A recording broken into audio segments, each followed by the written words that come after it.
Hi everyone, welcome to study world classes. तो friends, आज हम लोग बात करने वाले हैं कि सीटेट दिसंबर 2024 की प्रिपरेशन आप कैसे करेंगे। जो नेक्स्ट सीटेट आपका एग्ज़ाम है दिसंबर में होने वाला है, जिसका नोटिफिकेशन जो है आपको जल्द ही देखने को मिल जाएगा, यानी सितंबर में इसका नोटिफिकेशन आपको देखने को मिल जाएगा। ठीक है, तो उसकी प्रिपरेशन जो है कैसे करनी है, नेक्स्ट सीटेट की तैयारी कैसे करनी है, वो मैं आज आप लोगों के साथ डिस्कस करने वाली हूँ।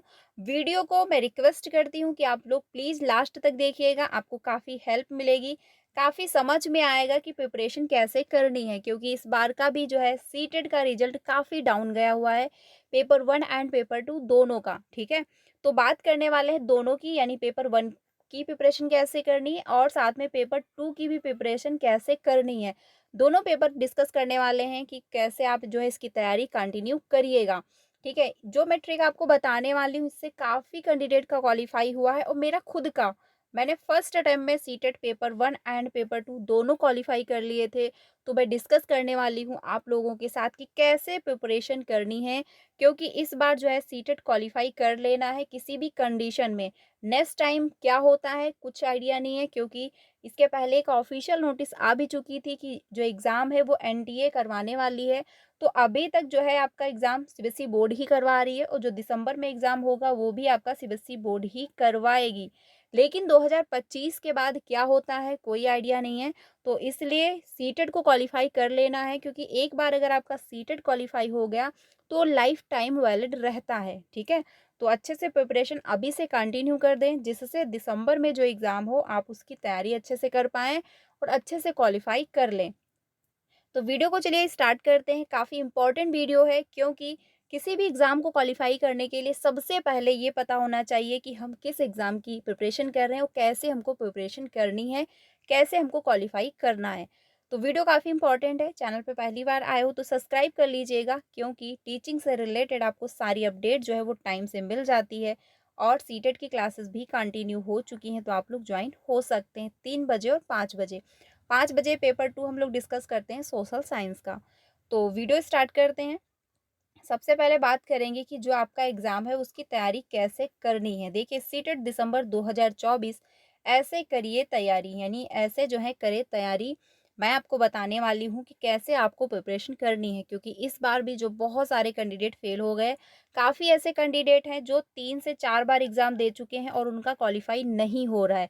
तो आप सभी जानते हैं कि जब कोई भी एग्ज़ाम फर्स्ट टाइम दो तो अगर क्वालीफाई नहीं होता तो थोड़ा-सा लगता है कि चलो ठीक है, कोई बात नहीं, फर्स्ट अटेम्प्ट था, थोड़ा-सा नहीं समझ पाए। लेकिन जब सेकंड टाइम भी वही कंडीशन होती है तो थोड़ा-सा और दुःख होता है। लेकिन जब 3 से 4 बार अगर ऐसा ही हो चुका हो कि हम एग्ज़ाम दे रहे हों, मेरा क्वालीफाई ना हो रहा हो, तो काफ़ी जो है दुःख हो रहा होता है, ठीक है? काफ़ी पेन होता है। तो आज की ये वीडियो काफ़ी इंपॉर्टेंट होगी कि आप लोग फर्स्ट अटेम्प्ट में सीटेट क्वालीफाई कर लेंगे। देखिए, जो मैं कहूँगी आप लोगों के साथ डिस्कस करूँगी, वो अगर आप फॉलो करेंगे तो 100% जो है फर्स्ट अटेम्प्ट में सीटेट क्वालीफाई हो जाएगा, कोई प्रॉब्लम नहीं होगी। बहुत सारे लोगों का क्वालीफाई हुआ है, मेरी बहुत सारी फ्रेंड्स हैं, उनका भी ऐसे ही फर्स्ट अटेम्प्ट में क्वालीफाई हो चुका है। मेरा खुद का हुआ हुआ जो है हुआ है ऐसे ही फर्स्ट अटेम्प्ट में, तो आपका भी हो जाएगा। पेपर 1 एंड पेपर 2 दोनों की बात करने वाले हैं। देखिए, सबसे पहले आपको सिलेबस देख लेना है कि जो एग्ज़ाम हम देने जा रहे हैं उसका सिलेबस क्या है, क्योंकि बहुत लोग तो सिलेबस भी नहीं देखते हैं, वो क्या करते हैं प्रिपरेशन करना शुरू कर देते हैं। ऐसा आपको नहीं करना। सबसे पहले सिलेबस देख लेना है, सब्जेक्ट देख लेनी है कि कौन-कौन सी सब्जेक्ट पढ़नी है हमको पेपर 1 में और कौन सी सब्जेक्ट हमको पढ़नी है पेपर 2 में। फिर क्या करना है, एक टाइम टेबल बना लेना है। टाइम टेबल बनाना है या नहीं बनाना वो आप पे डिपेंड है। लेकिन आप ऐसे कोशिश करें कि हमको सारी सब्जेक्ट कवर करनी है। ये नहीं कि आप एक ही सब्जेक्ट लेकर के डेली पढ़ते जा रहे हो, ऐसा आपको नहीं करना। क्योंकि सभी सब्जेक्ट मिल कर के आपका स्कोर बनाएँगी। ये नहीं कि अगर मान के चलिए आपकी सीडीपी बहुत अच्छी है, सपोज़ दैट आपकी सीडीपी जो है बहुत अच्छी है। अब आप क्या करो, सीडीपी ही पढ़ते जा रहे हो, 1 हफ्ते भर सीडीपी ही पढ़ लिया आपने, तो ऐसा आपको नहीं करना। क्या सीडीपी 30 नंबर की है, तो क्या 30 नंबर से आप क्वालीफाई हो जाओगे? नहीं हो पाओगे ना। तो सारे सब्जेक्ट पे हमको फ़ोकस करना है, सारे सब्जेक्ट पर हमको टाइम देना है और बराबर लेकर के चलना है, ठीक है? जो सब्जेक्ट वीक है उस पर थोड़ा-सा ज़्यादा ध्यान देना है। तो सबसे पहले सिलेबस देख लेना है कि सीटेट का सिलेबस है क्या? सिलेबस पेपर 1 के अंतर्गत जो है आपका सीडीपी आ जाता है, ईवीएस होता है, मैथ और आपका लैंग्वेज फर्स्ट और लैंग्वेज सेकंड जो भी आप लेना चाहें। लैंग्वेज फर्स्ट और लैंग्वेज सेकंड वो आप पे डिपेंड करता है, ठीक है। लेकिन जो है सीडीपी, ईवीएस, मैथ, ये क्या है, कॉमन सब्जेक्ट है, ये सभी को लेनी होती है पेपर 1 में। पेपर 2 में क्या होता है, आपका सीडीपी हो गया, language first and language second जो भी आप चूज़ करना चाहें। उसके बाद आ जाता है मैथ और साइंस या फिर जो है एसएसटी। जिनका भी सब्जेक्ट रहा हो, यानी जिन्होंने भी ग्रेजुएशन आर्ट साइड से किया होगा वो एसएसटी लेंगे। जिन्होंने जो है मैं वो उनका साइंस साइड से रहा होगा ग्रेजुएशन, वो जो है मैथ और साइंस लेंगे, ये ध्यान रखना है, ठीक है। तो फिर चलिए वीडियो को अब बात कर लेते हैं कि जो है पेपर 1 इसके बारे में बात करते हैं कि कैसे आपको प्रिपरेशन करनी है। देखिए सीडीपी जो हुई, सीडीपी जो है,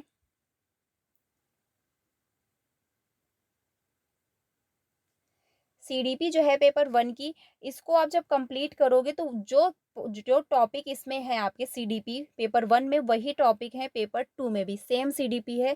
तो आप पेपर 1 के लिए अगर इसकी प्रिपरेशन कर रहे हैं तो वो आपके पेपर 2 में भी काम आएगी। लेकिन करना क्या है, प्रीवियस के जब क्वेश्चन प्रैक्टिस करने हैं तो वो पेपर 2 के भी कर लेने हैं, ठीक है। इसके लिए कौन सी बुक आपको पढ़नी है, एनसीईआरटी फॉलो करनी है।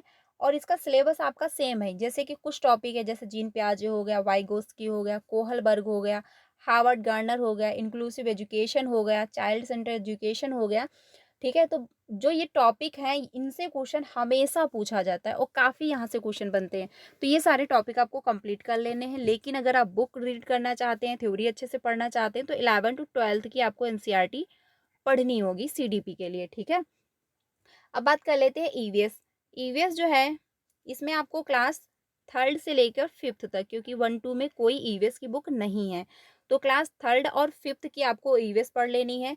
क्योंकि क्या है, इसमें 15 नंबर का कंटेंट होता है और 15 नंबर की आपकी पैडागोजी होती है। और यही सीडीपी में भी प्रोसेस होता है, 15 नंबर का जो कंटेंट आता है और 15 नंबर का जो है पैडागोजी होता है, ठीक है। ये सारा जो है सभी सब्जेक्ट में होता है कि 15 नंबर कंटेंट होगा और 15 नंबर की पैडागोजी होती है, जो कि कंप्लीट हो जाएगी। पैडागोजी जो है आप प्रीवियस के जब क्वेश्चन प्रैक्टिस करोगे तो वहाँ से कंप्लीट होती है 50%। बाकी जब कंटेंट आप कंप्लीट कर रहे हो तो वहाँ से भी कंप्लीट हो जाती है। अब बात कर लेते हैं मैथ की। देखिए मैथ करने के लिए आपको क्या करना है, फिफ्थ तक जो है मैथ पढ़ लेनी है, क्योंकि पेपर 1 की जो मैथ होती है वो इजी होती है, बहुत ज़्यादा टफ नहीं आती है। और 15 नंबर का जो है पैडागोजी होता है। पैडागोजी के लिए क्या करना है, आपको जो है पैडागोजी की क्लासेस आपको यहाँ से मिल जाएंगी, कुछ कंटेंट होता है। उसके बाद प्रीवियस के जब क्वेश्चन की प्रैक्टिस करोगे तो आपकी वहाँ से स्ट्रांग हो जाएगी, ठीक है। लैंग्वेज फर्स्ट और लैंग्वेज सेकंड वो आप पे डिपेंड करता है कि आप लैंग्वेज फर्स्ट हिंदी ले रहे हो या फिर आप इंग्लिश ले रहे हो, लैंग्वेज सेकंड में आप संस्कृत ले रहे हो, इंग्लिश ले रहे हो, बांग्ला ले रहे हो, मलयालम ले रहे हो, जो है मराठी ले रहे हो। वो जो भी आपकी लैंग्वेज रही हो, जो भी जिस भी लैंग्वेज में आप कंफर्टेबल हो वो लैंग्वेज आप चूज़ कर सकते हो, ठीक है। तो पेपर 1 के लिए मैंने डिस्कस किया कि आपको कौन सी बुक पढ़ लेनी है, एनसीईआरटी फॉलो करनी है।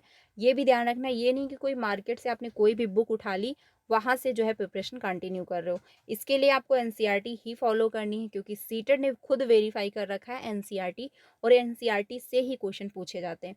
इस बार का जो आपका एग्ज़ाम 7 जुलाई को हुआ है उसमें बहुत सारे ऐसे क्वेश्चन थे सीधे एनसीईआरटी से लाइनें उठा करके आपको मिली हैं आपके पेपर में, ठीक है। तो एनसीईआरटी को फॉलो करना है, बाकी कोई भी बुक ऐसे नहीं कि आप मार्केट से कोई भी बुक लेकर के प्रिपरेशन कंटिन्यू कर रहे हो।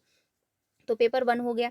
पेपर 2 के लिए जो सीडीपी आप पेपर 1 के लिए कंप्लीट करोगे वही पेपर 2 में भी काम आती है, क्योंकि टॉपिक सेम है, बस क्वेश्चन पूछने का लेवल जो है थोड़ा सा हाई होता है।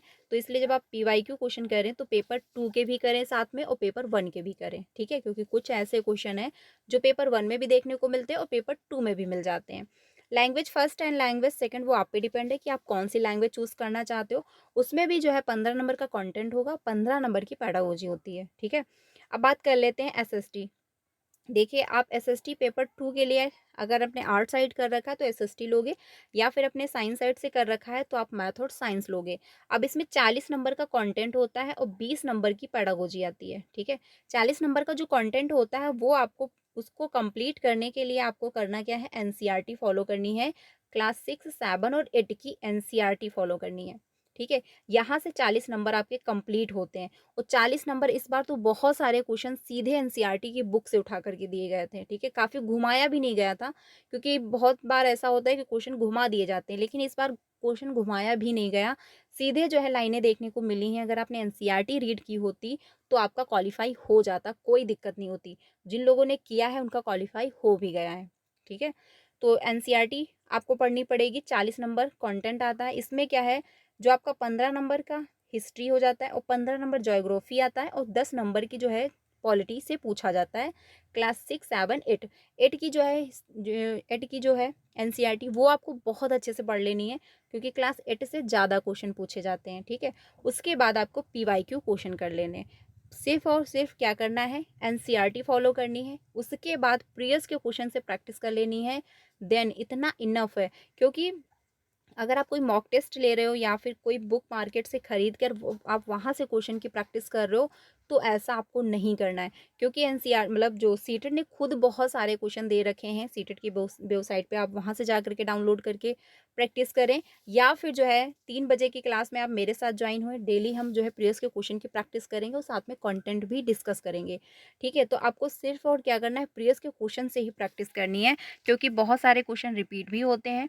और जब आप प्रीवियस के क्वेश्चन करते हो तो आपको समझ में भी आ रहा होता है कि जो है एग्जाम में कैसे क्वेश्चन पूछे जा रहे हैं, कैसी लैंग्वेज आ रही है, कैसे क्वेश्चन घुमाए जा रहे हैं और कौन से टॉपिक से ज़्यादा क्वेश्चन आ रहे हैं। तो ये सारा कुछ आपका अनुभव हो रहा होता है प्रीवियस के क्वेश्चन से। ठीक है, तो एसएसटी कंप्लीट करने के लिए 6, 7, 8 की एनसीईआरटी पढ़िए।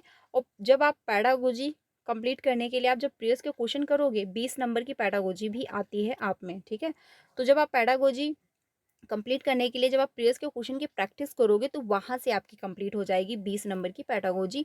और साथ में जब आप एनसीईआरटी की बुकें रीड करोगे, तो वहाँ से भी आपको बहुत सारा जो है नॉलेज मिल रहा होता है, वहाँ से भी आपका पैडागोजी कंप्लीट हो रहा होता है। तो 20 नंबर कंप्लीट करने के लिए क्या करना है, एनसीईआरटी प्लस प्रीवियस के क्वेश्चन जब आप प्रैक्टिस करोगे, तो प्रीवियस के क्वेश्चन से भी आपकी पैडागोजी स्ट्रांग हो रही होती है। ठीक है, और ऐसा ही आपको मैथ और साइंस में भी करना है, यानी जिन लोगों के पास मैथ और साइंस होगी उनको भी क्या करना है, क्लास 6, 7, 8 की जो है एनसीईआरटी बुक रीड करनी है। एनसीईआरटी बुक से जो है मैथ और साइंस कंप्लीट करना है। देन जो है प्रीवियस के क्वेश्चन की प्रैक्टिस करनी है। कोई मॉक टेस्ट मत लीजिए, कोई ऑनलाइन जो है कोर्स मत खरीदिए, क्योंकि खुद से अगर आप पढ़ना स्टार्ट करेंगे तो भी क्लियर हो जाएगा। इस बार जो है पेपर 2 में जो है 14 लाख कैंडिडेट ने एग्ज़ाम दिया था। ठीक है, उसमें से जो क्वालिफाई हुआ है 2.5 लाख के अराउंड ही कैंडिडेट क्वालिफाई कर पाए हैं, यानी आधे लोग भी जो है क्वालिफाई नहीं कर पाए हैं। तो रीज़न क्या है, यही है कि क्या सभी लोग मेहनत नहीं करते, सभी ने मेहनत की होगी और सभी ने, बहुत सारे कैंडिडेट ने ऑनलाइन कोचिंग खरीदी होगी, ऑफलाइन कोचिंग किया होगा, मॉक टेस्ट लिए होंगे, तो उसके बावजूद भी जो है क्वालिफाई नहीं हो पाया। रीज़न यही है क्योंकि हमको सही डायरेक्शन में मेहनत करने की ज़रूरत है। सीटेट पूछता क्या है, कैसे क्वेश्चन पूछे जाते हैं, ये हमको देखना है।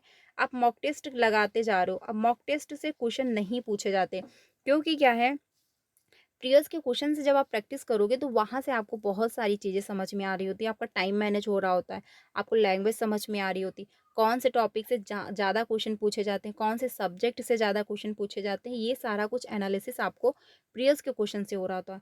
मॉक टेस्ट लगाने से कुछ भी नहीं होगा। मॉक टेस्ट जो है आप जो है अच्छे से जब प्रैक्टिस हो जाए तो आप लास्ट में मॉक टेस्ट अगर लगाना चाहते हैं तो 1 से 2 लगा लें, आपका स्कोर पता चल जाएगा कि कितना स्कोर आ रहा है। तो वो स्कोर लाने के लिए आप प्रीवियस के क्वेश्चन भी सॉल्व कर सकते हैं। आप कोई भी एक सेट उठाइए और पूरा है जो है एनालिसिस करके हल कर लीजिए, और फिर लास्ट में देख लीजिए कि मेरे कितने नंबर बन पा रहे हैं। आपको वहाँ से भी पता चल जाएगा कि मेरी तैयारी कितनी हो चुकी है।